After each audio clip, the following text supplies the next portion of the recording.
આપે જોયા? અગર તંત્ર એમ કહેતું હોય કે અમને ખબર નથી તો આ ફોટોઝ ક્યાંથી આવ્યા? રાતોરાત ફોટોઝ મોર્ફ કરીને તો નહીં આવ્યા હોય ને? રાજકોટમાં ટીઆરપી ગેમ ઝોનમાં અગ્નિકાંડની ઘટના અંગે તપાસ અત્યારે કરવામાં આવી રહી છે. તપાસનો ધમધમાટ ચાલી રહ્યો છે. ત્યારે કાટમાળમાંથી માનવ અવશેષો શોધવાની કામગીરી આ તરફ ચાલી રહી છે. એના પણ દ્રશ્યો આપને દેખાડી દઈએ. વડોદરાથી એનડીઆરએફની ટીમ ડોગ સ્ક્વોડ સાથે ઘટના સ્થળ પર આવી પહોંચી છે. સ્થળ પર 50 જવાનો સાથેની એક ટીમને તૈનાત કરવામાં આવી છે. ગઈકાલે ગેમ ઝોનમાં અચાનક આગ ભભૂકી ઉઠી અને આગની ઘટનામાં 28 જેટલા લોકોના મોત થઈ ચૂક્યા હતા.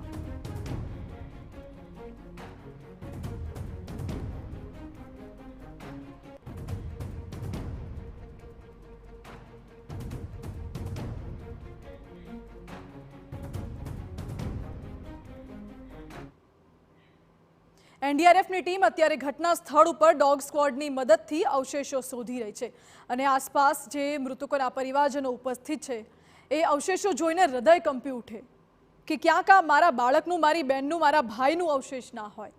એ તેમની આપવીતી કેવી હશે, તેમના પર કેવી વીતી હશે, અત્યારે તપાસ ચાલી રહી છે. પરંતુ જ્યારે એ દ્રશ્યો જોઈએ ત્યારે અમારા પણ હાથ કંપી ઉઠે છે. ઘટના સ્થળ ઉપરથી અત્યારે અમારી સાથે સંવાદદાતા જોડાઈ ગયા છે અજીત ગઢવી. અત્યારે જે તપાસ ચાલી રહી છે, ટીમ અત્યારે ત્યાં છે અને તપાસ ક્યાં પહોંચી છે તમામ વિગતો અમને આપી રહ્યા છે. અજીત, અત્યારે ત્યાં તપાસ ચાલી રહી છે, શું જોવા મળી રહ્યું છે આપને? માનસી, વાત કરવામાં આવે તો અત્યારે હું ઘટના સ્થળ પર ઊભો છું. સવારથી સતત અહીંયા અધિકારીઓ અને મુખ્યમંત્રી સહિતના લોકો અહીંયા, રાજ્યના ગૃહમંત્રી પણ અહીંયા આવી ચૂક્યા છે.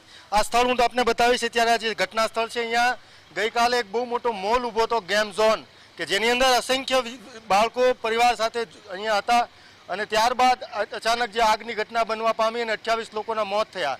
અત્યારે આજે આપ જોઈ રહ્યા છો આ ઘટના સ્થળ છે, તે ઘટના સ્થળને સાફ કરી દેવામાં આવ્યું છે. આ મોલનો જે કાટમાળ છે જે બળીને ખાખ થઈ ગયેલો છે, જેની અંદર 28 જેટલા લોકો નિર્દોષ હોમાઈ ગયા છે.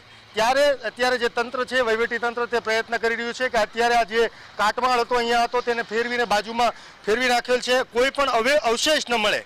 હું તમને એક દ્રશ્ય બતાવીશ, કંપાવી દે એવા.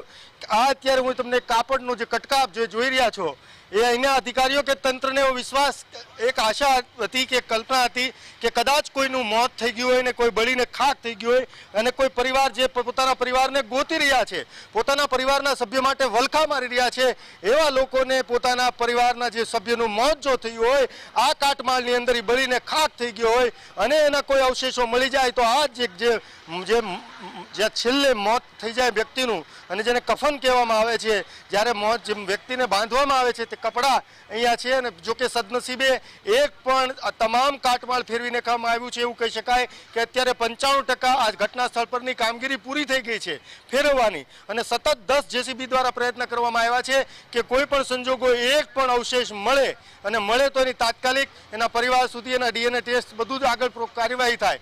પરંતુ સદનસીબે અત્યાર સુધી એક પણ અવશેષ મળ્યો નથી. એક સારી બાબત કહી શકાય, કારણ કે અનેક લોકોને એવો અંદાજ હતો, જે અહીંયા નજરે જોનારા હતા તેમને હતું કે હજી અમુક લોકો અહીંયા અંદર છે, દટાયેલા છે, બળેલા છે, એવી શક્યતાઓ હતી.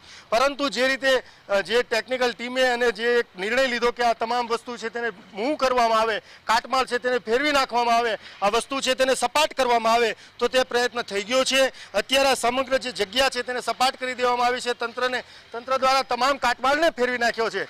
આ જે કાટમાળ છે તે મોતનો કાટમાળ છે. અહીંયા ગઈકાલની જે રુદન, અહીંયા જે ચેતના કદાચ અહીંયા ભટકતી હશે, કદાચ એવું બની શકે કે અહીંયા જે બાળકોની ચીચિયારી, જે મોતમાં બચાવવા માટે બચાવો અહીંયા જે બાજુના લોકો છે કે છેલ્લી ઘડીએ અનેક પ્રયત્નો હતા, પણ એક્ઝિટ જે બહાર નીકળવા માટેનું લોકોને જગ્યા મળવી જોઈએ તે જગ્યા ન મળે. અને કરુણતા સાથે કહેવું પડે કે અનેક પરિવારના માળા વિખાઈ ગયા, અનેક લોકોના નાના બાળકો છીનવાઈ ગયા, પરિવાર વિખાઈ ગયો.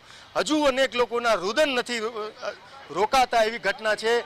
ત્યારે હાલમાં તંત્ર અત્યારે જાગ્યું છે, પરંતુ બહુ મોડું જાગ્યું છે. અત્યારે જે તપાસ થઈ રહી છે, હમણાં જ મોહિત જે વાત કરી રહ્યો તે પ્રકારે સમગ્ર રાજકોટમાં અને ગુજરાતમાં તમામ જગ્યાએ ગેમ ઝોનની તપાસો ચાલી રહી છે. કદાચ રાજકોટની અંદર જો ગઈકાલે અથવા થોડા દિવસો પહેલા જે રાજ્ય સરકાર દ્વારા કે અહીંની મહાનગરપાલિકા દ્વારા, અહીંના કલેક્ટર દ્વારા, અહીંના કમિશનર દ્વારા કે પોલીસ વિભાગ દ્વારા જે તપાસ હાથ ધરાય છે, તે થોડા દિવસ પહેલા જો ધરાય હોત તો આ કરુણ ઘટના ન બની હોત. કોઈ માનો દીકરોનો છીનવાયો હોત, કોઈ બેનનો ભાઈનો છીનવાયો હોત અને આ કરુણ ઘટના ન બની હોત. પણ આખરે ભગવાનને જે ગમ્યું, કેટલી ક્રૂરતા કહી શકાય. માનસી કે અહીંયા જે પરિવાર, જે વ્યક્તિ અહીંયા ભડથું થઈ ગયો છે, તેના અંતિમ દર્શન પણ તેનો પરિવાર કરી શકે તેમ નથી. અત્યારે જે કોઈ મૃત પામ્યા છે તેના પરિવારના લોકો પોતાના મૃત થયેલા વ્યક્તિને, મૃત થયેલી દીકરીને, મૃત થયેલા દીકરાને, મૃત થયેલા બાપને જી અજીત, બિલકુલ 24 કલાક પહેલા જ્યાં આપણે જોવા જઈએ તો બાળકો રમતા હતા, ગેમ ઝોનમાં ખિલખિલાટ, હસીનો અવાજ આવતો હતો અને થોડીક ક્ષણોમાં એ તમામ ખિલખિલાહટનો અવાજ ચિચિયારીઓમાં બદલાઈ ગયો.